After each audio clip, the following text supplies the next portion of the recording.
बिस्मिल्लाहिर्रहमानिर्रहीम। अस्सलाम वालेकुम नाज़रीन कराम, मुकन्नना और अदलिया के दरमियान जंग जारी है और एक ना ख़त्म होने वाली लड़ाई का आगाज़ हो चुका है।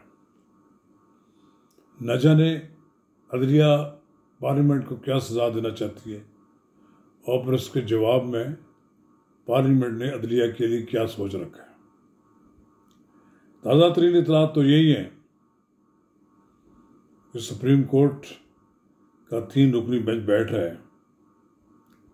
लोग क्या सराहियाँ कर रहे हैं जनाब शहबाज शरीफ के सियासी मुस्तकबिल के बारे में।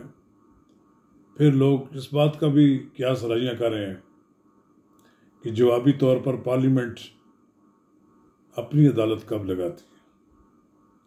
नाज़रीन कराम, कब इसके हम आगे बढ़ें, आपसे इस्तदा है कि आप मेरा YouTube चैनल नवाज रज़ा के साथ फौरी तौर पर सब्सक्राइब करें, लाइक करें और अब आपके साथ शेयर करें और आइकॉन का वो बटन दबाना ना भूलिए कि जब हम वीडियो लोड करें तो सबसे पहले आपको इत्तला मिले।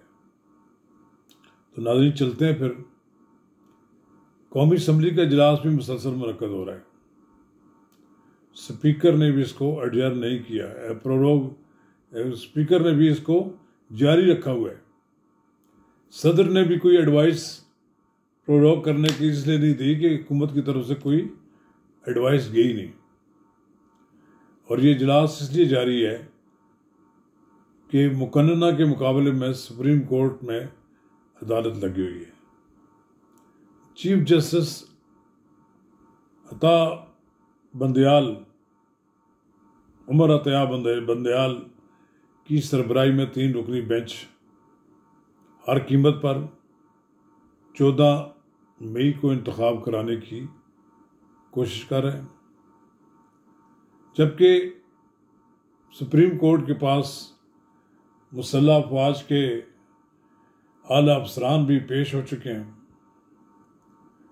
और अब तो एक खबर यह भी है कि चीफ जस्टिस और आर्मी चीफ के दरमियान एक मुलाकात हुई है। किसी जानब से इसकी तरदीद भी नहीं की गई। चीफ जस्टिस को ये बावर करा दिया गया है कि आप फौरी तौर पर सूबाई असम्बली, पंजाब की सूबाई असम्बली के इंतखाबात पर जोर न दें और पूरे मुल्क में एक साथ इलेक्शन होने की राह निकालें। फिर चीफ जस्टिस ने तो पंचायत वाला काम किया, कहा कि सियासी जमातें आपस में फैसला कर लें। तो ये कैसे मुमकिन है? इमरान खान शहबाज शरीफ के साथ बैठने के लिए तैयार नहीं, और वो ऐसे तैयारी कर रहे हैं कि एक बार उनको हुकूमत मिल जाए और फिर जिन लोगों ने उनकी हुकूमत ख़त्म की है उनकी ऐसी तैसी कर दें। अभी तो इमरान खान साहब टिकट बांट रहे हैं, तो सबको मालूम है पीटीआई में टिकट का क्या रेट है,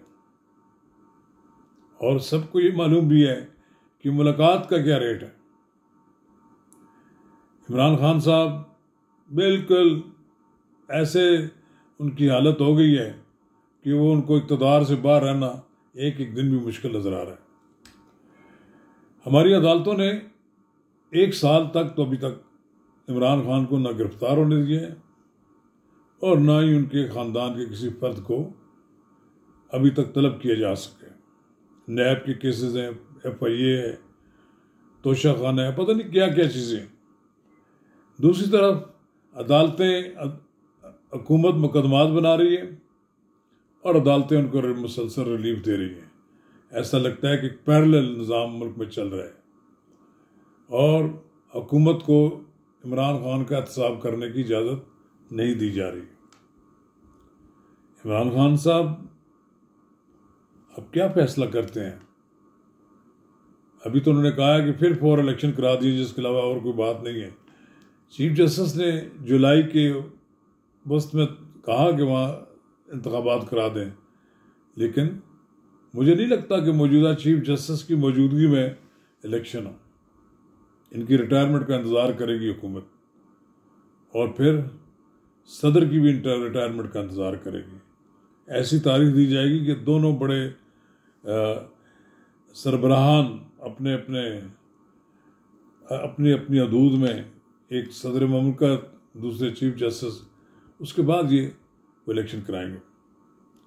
अगर चीफ जस्टिस ने कोई तादीबी कार्रवाई की वज़ीर आज़म के ख़िलाफ़, तो मुझे लगता है कि पार्लियामेंट भी, जहाँ अब ये बात तकारीर हुई हैं और ऐसी सोच पाई जाती है कि कौमी असम्बली भी चीफ जस्टिस को तलब कर रहे हैं, और ये बड़ा ख़तरनाक किस्म का एक मतलब सूरत हाल है।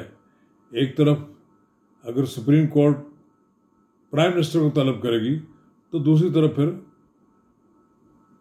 पार्लियामेंट चीफ जस्टिस को तलब कर लेगी। ऐसा पाकिस्तान में कभी हुआ नहीं, लेकिन अब होता हुआ मुझे नज़र आ रहा है। और ये इसलिए हो रहा है कि चीफ जस्टिस किसी सूरत में भी पीछे हटने के लिए तैयार नज़र नहीं आ रहे। लेकिन मुमकिन है कि कोई अंदर खाना कोई बड़ी पेशरफ्त हो चुकी हो और जनाबे उमर अता बंदयाल साहब स्टेप डाउन कर जाएं, पीछे हट जाएं और कोई दरमियानी रास्ता निकालें, तो मुमकिन है चीफ जस्टिस की बाइज़्ज़त रिटायरमेंट हो, इस तरह सदर ममलकत भी बाइज़्ज़त तौर पर रिटायर हो जाएं। ये तो सोचना भी क्या बात है। ये बड़े लोगों के दिलों में ये बात है ना कि इमरान खान साहब की पार्टी जो जीत जाएगी, अब उनके टिकट जो है बड़े भारी रेट पर उनकी कीमतें लग रही हैं। और मुझे तो लोगों ने मुलाकात की है कि मुलाकात की भी कीमत वसूल की जाती है। तो मुमकिन है कि इमरान खान साहब कि दोबारा बरसे इक़्तिदार आने की जो कोशिश कर रहे हैं उसमें कामयाब नहीं होंगे। पहली बात यह है, अभी तो इमरान खान साहब का ना एहतसाब हुआ है और ना ही इमरान खान साहब का कोई पता लगता है कि उनके पास कोई चीज़ जो है कुछ सॉलिड रखी हुई है जिसके साथ वो चल रहे हो, कोई उनका एक नज़रिया हो। कभी वो इल्ज़ाम लगा देते हैं कि इस वक्त पीडीएम के पीछे एस्टेब्लिशमेंट है, फिर इस पर एक प्रेस कॉन्फ्रेंस भी होती है। उस प्रेस कॉन्फ्रेंस में बड़ी सूरत हाल वाज़ेह कर दी जाती है फौज की तरफ से भी, और कहा जाता है कि ऐसा नहीं है। तो जनाब इमरान खान साहब, आपके लिए जो मुश्किल सूरत हाल है उसमें यही है कि आपके दोबारा इक़्तिदार में आने के तमाम रास्ते बंद किए जा रहे हैं, और आप इस बात को समझते हैं कि आपके रास्ते बंद किए जा रहे हैं। लेकिन आप एक बार अदलिया और वो लोग जिन लोगों ने आपको माजी में इक़्तिदार में लाए थे उनके साथ मिलकर आप एक बार फिर आप इक़्तिदार पर कब्ज़ा करना चाहते हैं। यही बात है, किसी ने कहा था कि मुमकिन है कि इस कश्मकश में कोई बड़ा नुकसान ना हो जाए। खान साहब, आप भी फिर देखते रहें, 10 साल देखते रहें, आप भी फिर समझें कि आप भी फारग हैं, और जो पहले हुक्मरान हैं रहे हैं लोग, वो भी फारग हो जाएंगे। और फिर पता यह है कि फिर मिर्ज़ा यार फिरेगा, संजियाँ गलियाँ हो जाएंगी सुलझियाँ, तो आपके लिए भी छुट्टी है, फिर सबकी छुट्टी हो जाएगी। शुक्रिया।